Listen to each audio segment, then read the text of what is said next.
the city of kings and queens. A clear morning in Queen's Park. Almost a perfect start to the day. But not everything is clear and perfect. Certainly not a good morning for one Mrs. Kadzirange.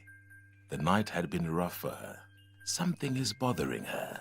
Her soul is troubled.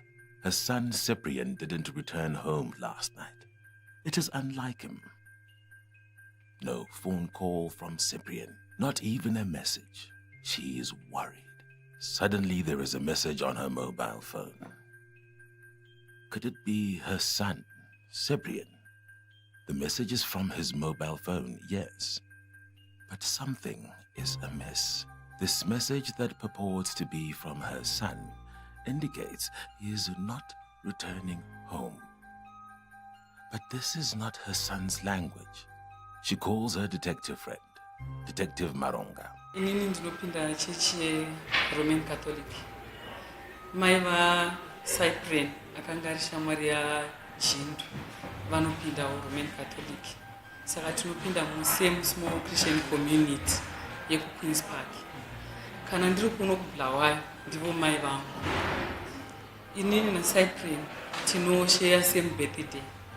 Saka tanga tine ka connection katanga tinako zvekuti chero kumba kwavo kukaita problem kana iye saya akakanganisa vaitonditsvaga inini. Saka musi iwoyo ndakanga ndiri kubasa yaiva Sunday ndiri kubasa panight duty vakandisendera message kuma 8 manheru vachiti saya hana kudzoka kumba. Saka semazuva ese semunhu anofarira kugara achingogadzirisa kana kwanetsa kumba kwavo ndakafila kuti ndaiva nemandate yekuti nditsvage saya. Ndakatanga kumutsvaga. Detective Maronga is shown the message, and immediately the detective's instincts kick in. Basa pane zvaiitika tiri panight duty. Pane mumwe mwana akanga aita musikanzwa wangu achida kuti unlawful entry. Musi uwoyo tikada kuzama kuatenda but takanonoka hana kungokwanisa kubatiwa pamusi wacho iwo. Description yake yaifanana neyasaya. Zvekungoti murefu akasimba akadai. Saka ndakada kubvunza kuti angava sai but character yake angasiri munhu angadaro asi mwana haarambiri. Saka ndakabva ndatoramba ndichita shungu yekuda kutsvaga kuti ndiye. Usiku ihwohwo hatina kukwanisa kumubata kusvikira mangwana chumakuseni yava Mande makuseni kwakapinda message foni yamama ari sai ari kusenda message achikumbira ruregerero asi achitaridza kuti ane musikanzwa wakaita mutaundi asi achitaridza kuti ava kutiza kuenda kuSouth Africa achiti nekuti mapurisa ari kumutsvaga. Saka inini ndakabva ndafunga kuti saka ndiye uya wanezuro asi ndichingoshungurudzika kuti azvitanga rini uye sei. Detective Maronga calls his boss, Detective Tada, who at the time is stationed at Nkulumane police station. Nyaya Jindu yakaunza kwandiri na Detective Sergeant Maronga. Andakambosenza naye kuCID-VTS. Akandikumbira kuti ndimubatsire achiti kune mukomana waipinda naye chechi akanga asiri kuonekwa.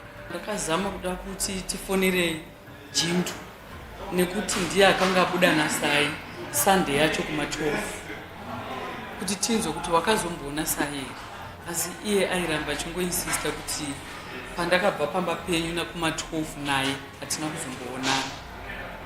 Saka ndakabva ndaita pfungwa yekuti beta titsvage kuti munhu akapedzisira kutaura nasai ndiani. Aiziva kuti ndinogona kuwana zvandinoda kumaservice providers okukasika. Ndobva andikumbira kuti ndimi unozivana nevakomana vekumaservice providers. Ndokumbira mutibatsire kutsvaga mukomana ainzi Cyprian. Ndobva andipa information yekuti akanga aguma kuonekwa musi wa29 January 2017. ndikamukumbira kuti andipe phone number yemunhu akaguma kuonekwa ainaye, akandipa phone number yaJindu. Ndikakumbirazve namba yake iye akanga ari kushaipa Cyprus, akandipa. Ndokubva ndafona service providers ndichikumbira information, ndichivatsanangurira kuti tine munhu asiri kuonekwa, akaguma kuonekwa musi wa29 nenguva dzekumasikati 3 o'clock. Ndokubva umwe manager kubva kuma service providers anditaurira kuti sim card remunhu akanga asiri kuonekwa inini ndaitira akaguma kuonekwa musi wa29, asi iye akati sim card rake rakashanda musi wa30 pafoni yeumwe munhu. Pekutanga vakamboda kudzokera kumashure shefu vakati ngatimirirei titange 48 hours dzemissing person zisati dzisvike, asi ndakavanetsa kusvikira vati alright regai tishande. Saka vakandibatsira shefutada kusvikira vauya nenyaya yekuti pane munhu akatora laini rasai akaisa mufoni yake akasenda message kunamba iyi. Ndikavataurira kuti munhu wamuri kuti ane laini rakaisiwa ndiye Jindu, anova ndiye akabva pamba nemwana kuma12, anova ndiye ari kuti akamuguma kuma12. Saka kana akaisa message musi weMonday iye achiti akamuguma kuma12 nezuro, zvinoreva kuti pane zvaanoziva. Phone number iyo yakanga iri phone number yaJindu, uyo akanga aguma kuonekwa aine missing person. Ndobva ndafonera manager woku service provider ndikamukumbira kuti ndiende kuofisi kwake tizotaura. Ndobva anditi ndiuye, ndikaenda kuofisi kwake ndikanovhura kompyuta yake ndikaona transaction calls. Ndo paakandipurindira call history, ndikaprindirwa call history ndikatora ndikadzokera nawo kuofisi. Ndasvika kuofisi ndakafonera Jindu ndichiita sekuti hapana zvandinoziva. Ndakaita sekuti hapana zvandinoziva ndichiitira kuti ndimudaidze kuti auye. Ndikamunyebera kuti ndaida kuzomutora statement. Takaona kuti timirire kuenda kuQueen's Park anogona kuva nezvaanofungira akatiza. Saka yanga iri advantage kuti adaidziwe nashift ada kungurumani, nekuti hapana zvaizombofungira kuti kungurumani vangadini. Ndokudaidziwa kwakaita kungurumani achizointerviewiwa. The killer devil is not very smart. Cruelty and evil sometimes don't need intelligence. Their only ingredient is having the heart of the devil. There are leads. Not even complicated leads. It's not even a cryptic puzzle. Ndichitsvaga yatingati background information yaJindu. Ndo pandakawana kuti Jindu akanga aine pfuti. Mapurisa ekuQueen's Park vakanditaurira kuti vane file rema-firearm holders. Jindu ndeumwe wema-firearm holders ane pfuti. Ini ndakava nepfungwa yekuti Jindu anogona kuve apfura shamwari yake yatinoti accidental discharge, asingade kumupfura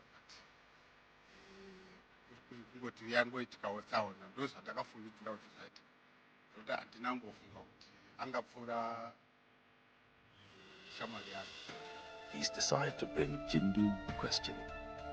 Mangwana acho ndakafonera Jindu akati iye aitori munzira kuenda kuQueenspark police station kwaakanga adeedzwa nemapurisa eQueenspark vachimudeedzera kuti vazomutora statement maererano nemunhu akanga ari kushaya. Ndikamuti achirega kuenda kuQueenspark uya kuCID Mukumbani. Akati handina mari yokuzodzoka. Ndikamuti mari yokudzoka ndichakupa. Ndobva ati alright ndakuuya ndobva auya. An unsuspecting Jindu arrives at Nkulumane police station, full of false bravado. But the honeymoon doesn't even last a full moon, nor a few hours. He is immediately interrogated. Detective Tada takes charge of the questioning. Akauya takamutora Jindu tikataura naye tichimubvunza kuti akanga aguma kuonana naCyprian rini. Ndokubva Jindu ati akaguma kuona Cyprian musi wa 29 January na 3 o'clock.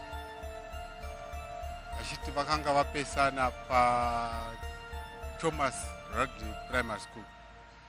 Iye Jindu achienda kumba kwake kuGlengara. Cyprian achiuya kutauni netsoka. Ndopa vakaguma kuonana. Ndobva tamutora inonzi affidavit statement. Apedza kusaina ini ndopa ndakatora timu yangu yemaCID. Takuchimubvunza kudzamana. Nokuti takanga taida kuti atange asaina statement yake. Achititaurira manyepo aititaurira. Takuziva kuti manyepo. Ndobva tatanga kumubvunza chitisanangura kuti iwe Cyprian wakuma kuona rini. Akaona mapepa eco-history patebhuru. Paakaona mapepa eco-history akabva aziva kuti tine co-history inotsanangura zvakaitika maringe nefoni yake nesim card raCyprian. Ndobva atoti zviya zvandandikutaurira ipapa ndanga ndichinyepa. Chokwadi ndechekuti Cyprian akatiza akaenda kuSouth Africa ane mhosva dzaanga achiita. Like the proverbial thief who wipes his mouth after the theft and professes innocent, Jindu denies everything. Yet his statement is infested with potholes. The detectives note the inconsistency. They rope in the homicide division. Ndokubva ndaona kuti zvaari kutaura zvisina musoro. Ndokubva ndafonera officer in charge. Panguva iyoyo vanga vari detective chief inspector vaMwezi. Ndobva ndavatsanangurira ndichivapa nhoroondo yokuti nyaya iyi yakanga yafamba sei. I got a call from ex-detective chief inspector Tada, who was in charge of CID Nkulumane at the time. He told me that he had received a report and was holding a suspect for that report.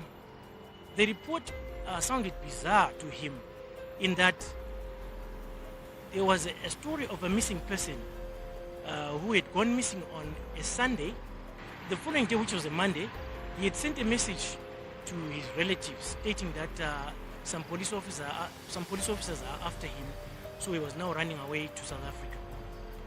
So, according to Detective Chief Inspector Tada at the time, it sounded bizarre because he had obtained a call history of the suspect, and in that call history, indications were that the gadget or the device that was used to send that message belonged to the suspect, and the suspect didn't know that the police had that information. All the suspect was saying was that he last saw the deceased person the previous day, which was a Sunday. And according to the relatives, that Sunday, when the deceased left home, he was in the company of Tonderai Road Jindu, the suspect. So then, during that time, as I had all of my investigating officers in the office, I decided to nominate a team of seasoned detectives to go and assist Detective Chief Inspector Dada to interview the suspect. So I nominated 4 detectives, seasoned ones for that matter, to go to CID Nkulumani to interview the suspect. The real game has started. It is clear Jindu is hiding something. Detective Chief Inspector Mwetsi deploys the homicide team with a clear instruction. Ayihlome ihlasele. Ngiyakhumbula nje kwakunge-Friday, we were preparing ukuthi sesizatshayisa. Sesenza nje no-cooperate yethu slow. By then, officer in charge wethu Chief Inspector is now our OC. Asibheke ukuthi eNkulumani there's a suspect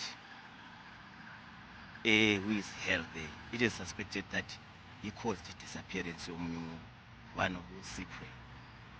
So ngifuna lihambe khona ngale DM interview. His briefing was simple. But madoda, the first impression may cause the detection of that matter. So nxa lisuka lapha, carry your tools, carry your AK, carry your handcuffs. Just make a first impression, you will detect the case. I remember that is why when we were grumbling because it was a Friday, area.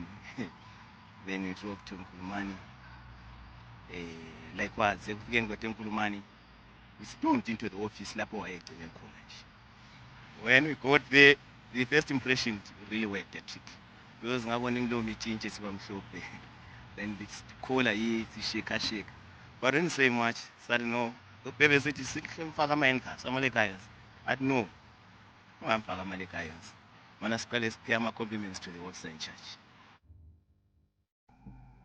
The team of homicide detectives arrives at Nkulumani police station. The time for games is over. Tada begins his brief to the homicide team. But the coward in the killer takes over, even those who share blood with the devil and drinks from the cup of demons also cannot escape fear. Jindu panics and bolts out. Possibly the devil in him has lied to him that he can outsprint the police, or the devil has fled from him, leaving him at the mercy of the police. But he cannot stand the heat in the kitchen, and all the kitchen's exits are sealed. He doesn't go far. The nimble-footed officers catch up with him, tackle him, and officially arrest him. Vakasvika nechinguva chifupi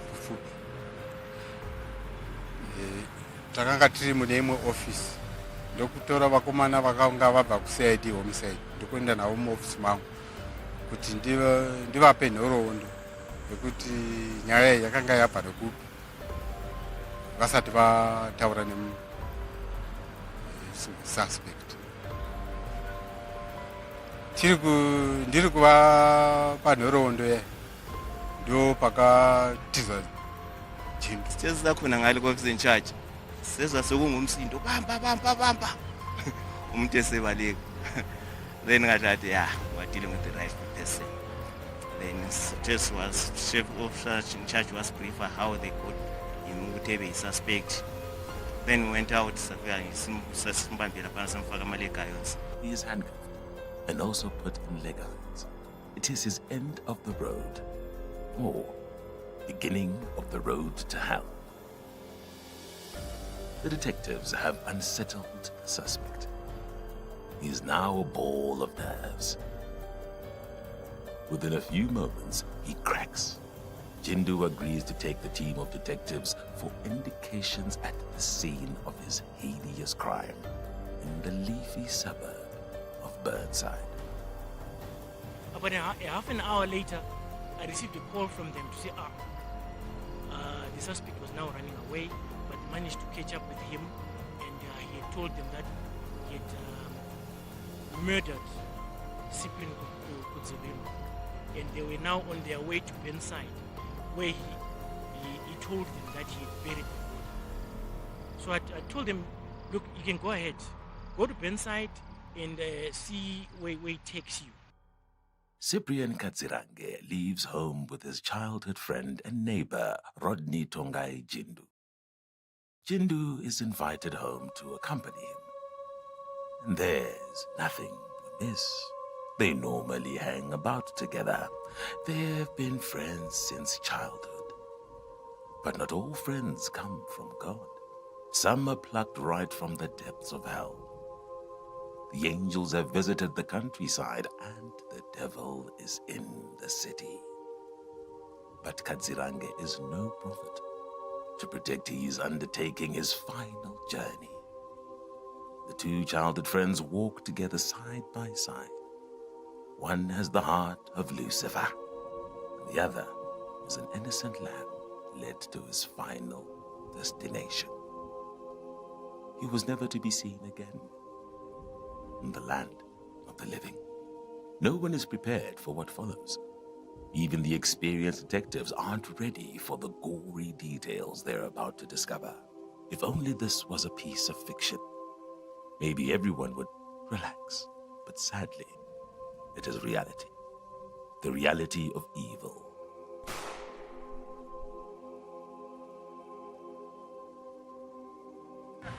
Viewers, just find a place. I'm forgetting the address, but I know the place very well. Still, let's just say Jurawo. Big Jurawo, Glowy, minor cottage, maybe we call about to Neko. Took us inside. Simona is diverting from the cottage. He's not going us to the cottage. He points us to a spot. Ula. Lapa. Warape. Tie ukona kuna. Okay, excitement. Lapa we made a discovery. So sasala light na slintile lapana. Sitiskauke kitimia tingana ama focholo la mapigi sisoke. The cruel manner that led to the demise of Cyprian Katsirange, who in cold blood was murdered by his friend plucked from hell, Rodney Tongai Jindu. Jindu leads detectives to a shallow grave. The sun has set. It's getting dark, but they cannot leave the crime scene unguarded. Neither can they dig up the graves at night. They wait until dawn.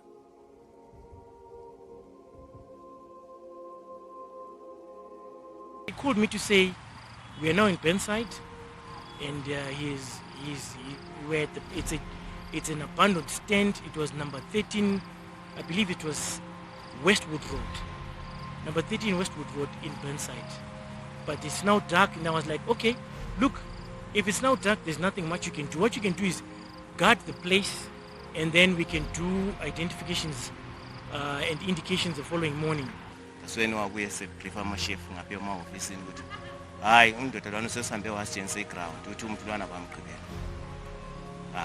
Salinda sibona usigawube kasaphenduki. Kade ama chef setshintshile plan ukuthi hayi madoda akusasuka khona ngapho for the sake of continuity lina selihlala lo muntu enalo khona ngapho selilinda seligada the spot asifuni issues zokuthi kube le placement of the body. So we are not leaving that spot now.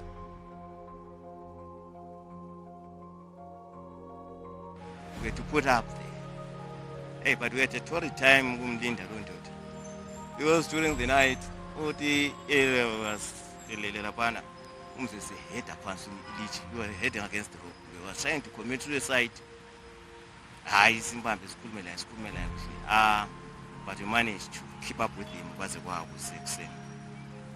And another note, When we checked on him here, he was trying to cut. But unfortunately, when he got into a shop, he might have succeeded in their case suicide because lucky enough, one was last dressed sharp. The next morning, work starts at the scene of the crime. The police make a grisly discovery. This triggers a full-scale investigation into the murder of Cyprian Kadzirange. Senior Detective Matsika joins the rest of the team in Burnside. He is now the lead investigating officer. Homicide. Pakasvika report ye missing person. Then I was assigned to do the investigations. It was after the accused person or the suspect had already identified the spot where he had buried the deceased.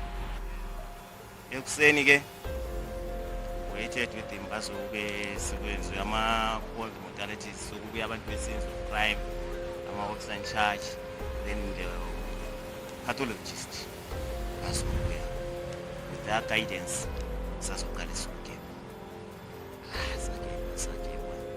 it was quite a deep journal to the extent that at one time ngazen sithi isn't it taking us for the ride because umuntu ogqibela umuntu normally it does okuyishalo grave nje chimu sakhe was quite a deep grave and finally found the body. I got to number 13 Westmount, that is in Homicide.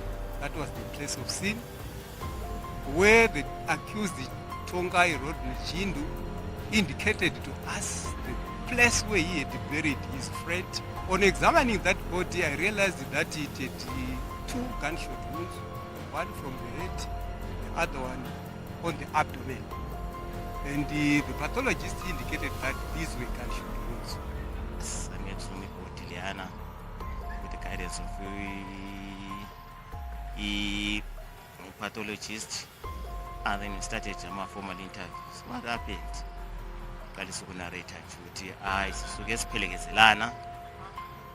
Was the reason to don't mention. By then, along the way, he shot him. Then while he was groaning, I went and finished him off. That was his narration. The accused opened up from what we had already gathered from that scene and led to the recovery of the firearm which he used in the murder of that friend. He also led us to the recovery of the laptop bag which he had stolen, which he had taken from his friend.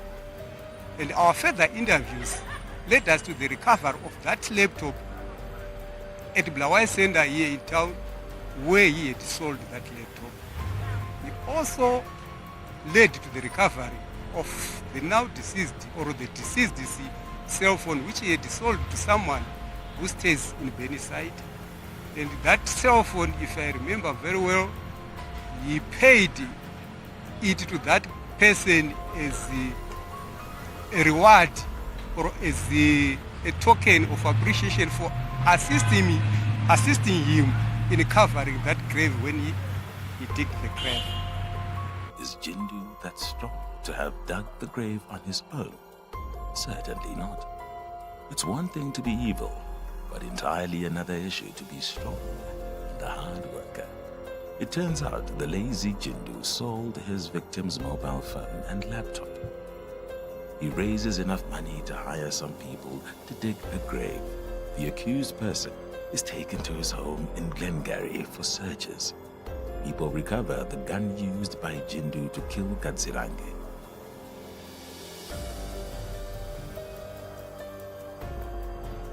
Went to his place of residence, that is in Glengarry, number 8, and he took possession of the firearm that he used, submitted the firearm to ballistics for examination.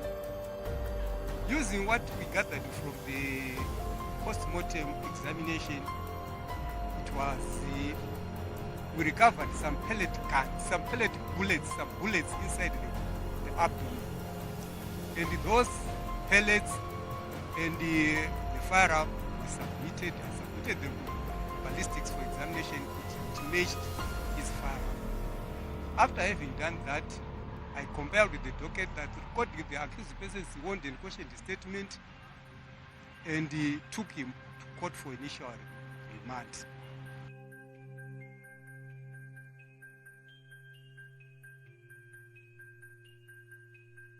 People in the affected suburbs are shocked. The city is in shock. The homicide case is trending on social media. It is the 21st century after all.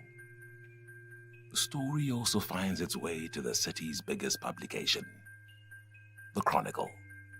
Back to Glengarry, just 5 houses away from Jindu's family home. A family has since been mourning. A family has since been missing one of their own. It is over a week since Mboneli was last seen. The family stumbles on a story in the Chronicle. There are too many coincidences here. Glengarry is in the mix. Jindu is also the common denominator. Mboneli was lastly seen with Jindu, but he had just disappeared. The family approaches the police. Relatives of the second deceased, Mboneli, Joko, Ngube, heard about the issue, and they came to my office indicating that they have got a child who went missing under similar circumstances, and that same person, the accused person, was staying together or in the same neighborhood with the deceased, the person that was missing. I teamed up with my team again and went to Kami prison, where I booked him out of prison, interviewed him about the missing Ngube. Initially, he denied everything. Detectives shuttled between Glengarry and Burnside, back to the leafy suburb of Burnside. Another horrific discovery awaited them. Jindu leads them to another fresh grave, just a week old. It is shallow, and the exhumation isn't an arduous task. But soon after that, we said, no, let's go to where we believe all things were happening. That's number 13 West Mount in Burnside. Upon our arrival there, the caretaker who was staying in the house indicated to us that no, he once saw the accused person coming from a certain direction, which we followed. And along those places, we discovered that they were freshly dug points. The fresh points, which we said to him, no, we just want to check what is in these points. We identified about 4 points, and when we were going to the first spot, he opened up and said, no, let me tell you the truth. And he confessed everything again, and he told us that he killed his friend, and he buried the parts in 4 different graves in the same yard. It is so easy to link the disappearance to Jindu. To no one's shock, Jindu confesses to murdering Dube. Police now have a double homicide on their hand, and they are determined to leave no stone unturned. The 2 victims, Kadzirange and Dube, had both known Jindu. Not just knowing him, but he had been a friend. Unknown to the 2, they had dabbled with the devil. They had played Crazy 8 with the devil. They had thought they had a friend. For sure, they had a friend. But unknown to them, it was a friend from hell. We did the recovery of those remains and took them for post-mortem at United Blood Hospital. At UBH, we managed to get the father of the deceased, and he took the blood samples and compared them with the remains that we had recovered in Northwest Mountain. Those things matched, telling us that this was really the missing person. And from there, I charged him for the second case of murder, and he took him to court. Bonelli Dube's mutilated body is discovered. The head is missing. Both legs have been cut off. But what had been Jindu's intent? What had made him kill? He doesn't give out a lot, but another evil man is thought to have influenced him. Jindu is a greedy man. He wants riches, and the greed links him with a bloodthirsty ritualist masquerading as a prophet of God. Detectives knit the whole story together. Jindu's insatiable appetite for riches had led him to an evil ritualist who demands human parts. The demonic ritualist promises him a vehicle only if he brings him some human parts. Jindu murders Dube and cuts off his head, hands and other parts to trade for wealth. When we interviewed him about the missing parts, because the second deceased had no other parts. And when we talked to him of the whereabouts of those parts, he said he met a friend whom he once met while he is in South Africa. And that person said, no, Shamar, we can make money. Pano guna guda kwandam. So pa kwandam pa pano da soromu. And that is the main reason which he gave me.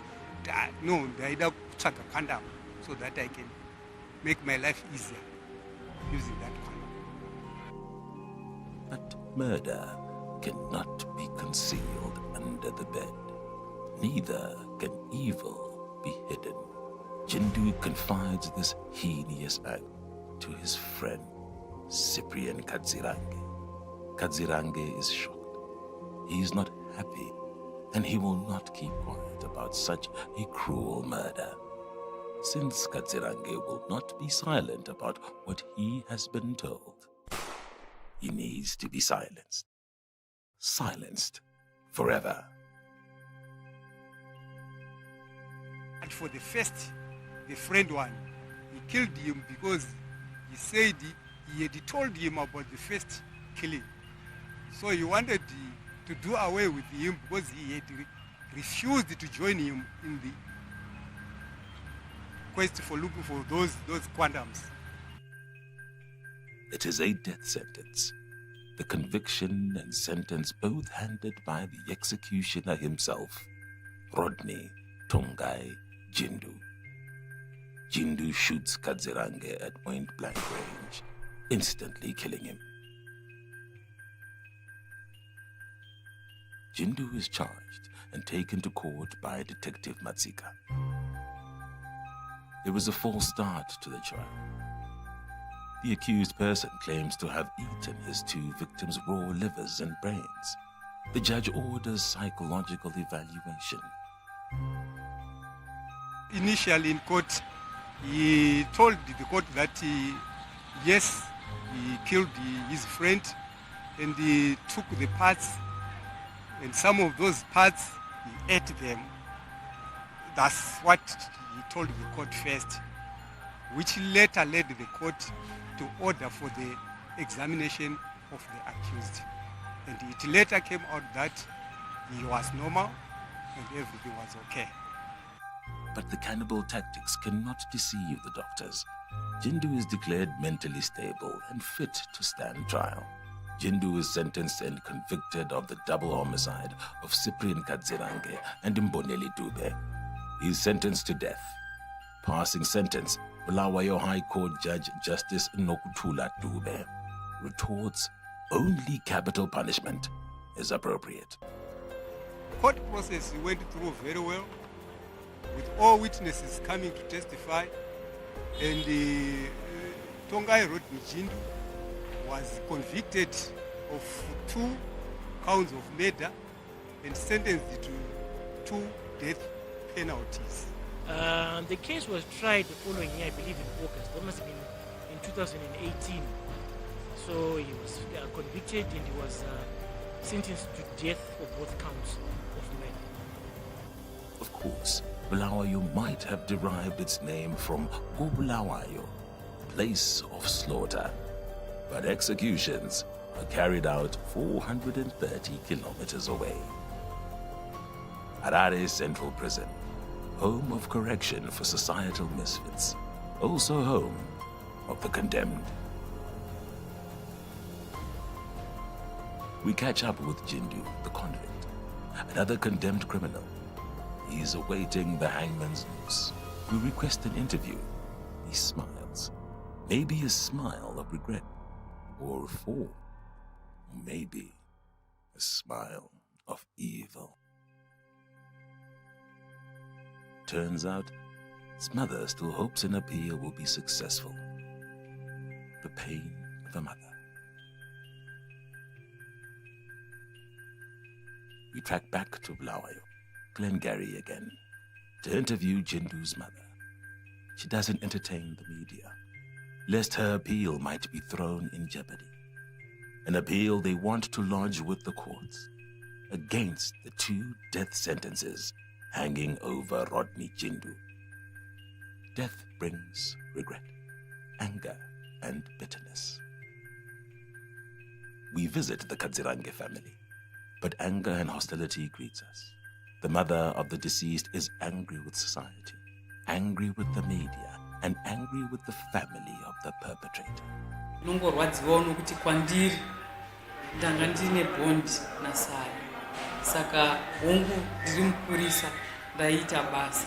Asi on the other side ndakatovawo munhu akarwadziwa pazviri zvokuti zvezvinanhasi ivo mai vaJindu havana kutombouya kuzokumbira ruregerero kuna mama mai vasai vedeceased ende vachiri kutongorwadziwawo futi nazvo.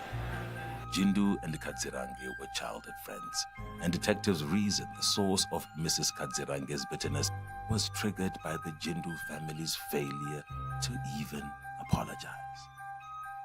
But what kind of a person was Rodney Tongai Jindu? Yeah, when I tracked back his life, just a background life, and then he did his secondary education at ZBC, and when I was sort of interacting with him, he told me a lot of things like engaging in drugs. When he left CBC, he went to South Africa, where he continued engaging in those drugs again, and all sorts of funny things. He would just do things which are so funny. Well, he was a handsome young man, light in complexion, tall. He was soft-spoken, very good English, well-spoken, and he looked like he was from a very good upbringing and went to a good school. I believe he must have been Christian Brothers College, I don't remember. But he was well-schooled, and he was actually a licensed owner of a weapon because he was a registered hunter. I realized that this guy, well, maybe some of those things which happens during the youthful stages, he wanted a sort of high type of life. He's doing something is funny, even with his firearm. He's somebody actor. So I couldn't easily predict Takamira say, but he wanted to pay you To me, this guy might be a serial killer because it was a movie like being with a shot him when he was groaning in pain. It was like a horror movie. What could have happened, but with the motive behind why not? Maybe we tell him and say target, but I wanted target shooting, something like that. That's what came into my mind. He never showed any remorse.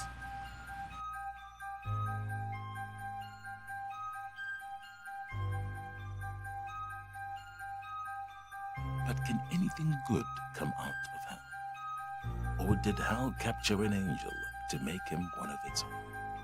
As Jindu painfully waits for his own final destination, Harare Maximum Prison. A constant reminder of the innocent blood he spilled. One wonders if he dreams of his victims, or regrets his actions, or might be plotting to escape for another kill, another time of madness. Jindu waits for the day the hangman will call out his name, to face the noose and possibly meet his maker, who will probably be waiting on the judgment seat to deliver the second death. If only he had been a good friend, not a friend plucked from the depths of Hades.